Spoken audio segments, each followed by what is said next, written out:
how El Mencho was killed. Oh my God, let's do this. February 22nd, 2026. Mexico wakes up in total chaos. Highways blocked by burning vehicles, supermarkets set on fire, airports in panic, and flights canceled. At first glance, it seems like the beginning of a civil war. But this wave of simultaneous violence is the desperate reaction to one single piece of news. Nemesio Oseguera Cervantes, better known as El Mencho, the leader of the extremely powerful and bloodthirsty Jalisco New Generation Cartel, has been... Okay, hold on. No. Actually, yo, I was going to say something. I shouldn't say anything. After years of a manhunt, the elusive drug lord has met his end. To understand the enormity of what happened in February 2026, we must take a step back and understand who was the man that terrorized an entire nation. Born in 1966 in Michoacan, El Mencho did not love public life and the spotlight like other drug traffickers.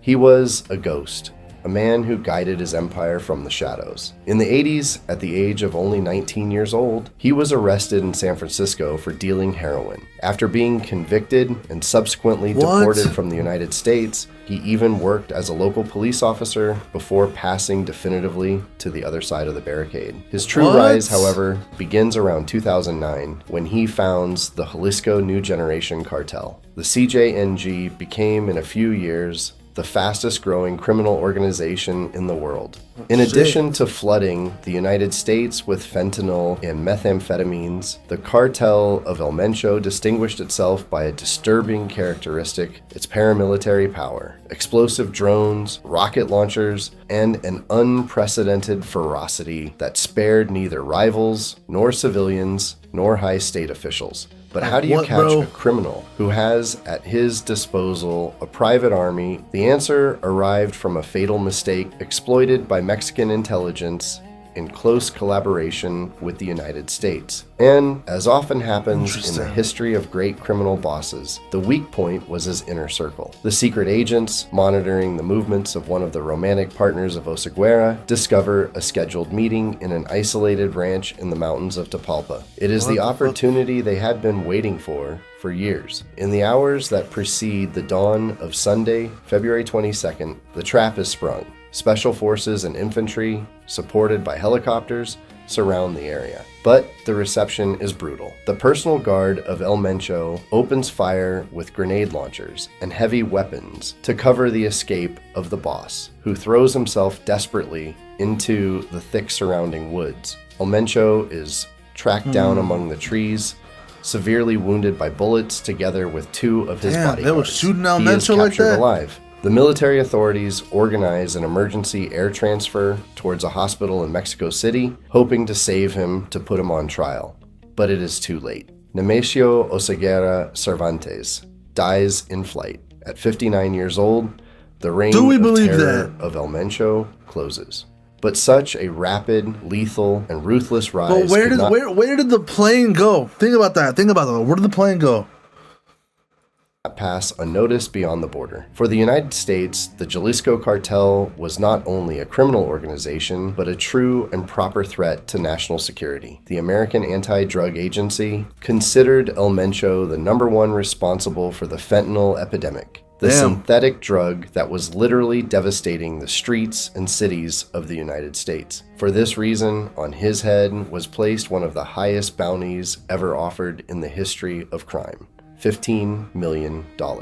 Behind the scenes, the political pressure of Washington on the Mexican government had become unsustainable. American intelligence started to weave an invisible net, intercepting encrypted communications and employing high-altitude surveillance drones. Without this massive technological support and without the continuous tip-offs from the United States, finding the ghost would have been almost impossible. The final objective of the Americans was clear: capture him alive and extradite him to bury him in a maximum security prison in Colorado, exactly as had been done with El Chapo.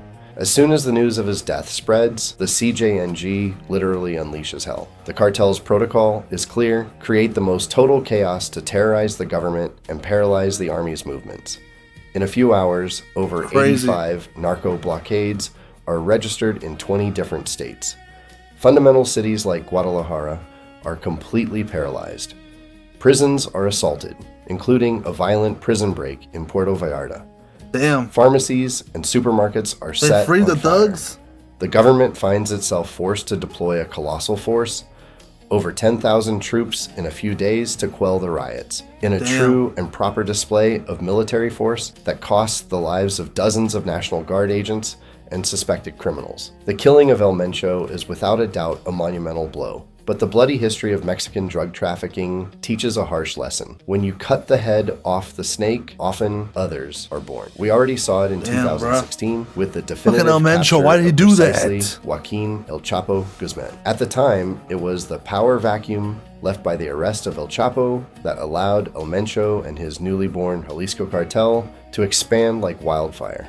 Today, 10 years later, history risks repeating itself in reverse. The absence of an authoritarian figure like El Mencho will almost certainly trigger a ruthless war of internal succession. But now that the ghost has fallen, who will take his place at the head of the Jalisco New Generation cartel? The answer to this question is the real nightmare of the Mexican government. The natural blood successors, like his son Ruben, known as El Menchito, have already been neutralized for some time and extradited to maximum security prisons in the United States. This leaves the field open to his most ruthless lieutenants. On one side, there is Hugo Gonzalo Mendoza Gaitan, alias El Sapo, a brutal hitman known for having orchestrated the worst massacres of the cartel. On the other, there is the stepson of El Mencho, Juan Carlos Valencia Gonzalez, nicknamed El 03, who commands the highly feared elite assault groups of the organization.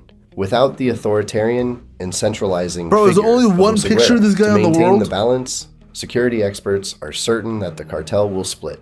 The real carnage that awaits Mexico genuinely is there only one will not only be against the forces of the state, but a fierce, ruthless, internal war between these bosses to conquer the crown and the billions of Jalisco. The fall of El Mencho is a strong symbol, but the empire built by him, made of weapons of war, ruthless control of the territory, and billions of dollars, fruit of smuggling, will not disappear overnight. We are facing a turning point for the history of Mexico and the global fight against drug trafficking. But according to you, will the death of El Mencho truly mark the end of the Jalisco cartel? Or will it only give start to an even darker and more violent chapter? If you like this video on the fall of El Mencho on my channel, you can find many— Fucking El Mencho, bro. Dude, do we trust El Mencho? Do we trust El Mencho?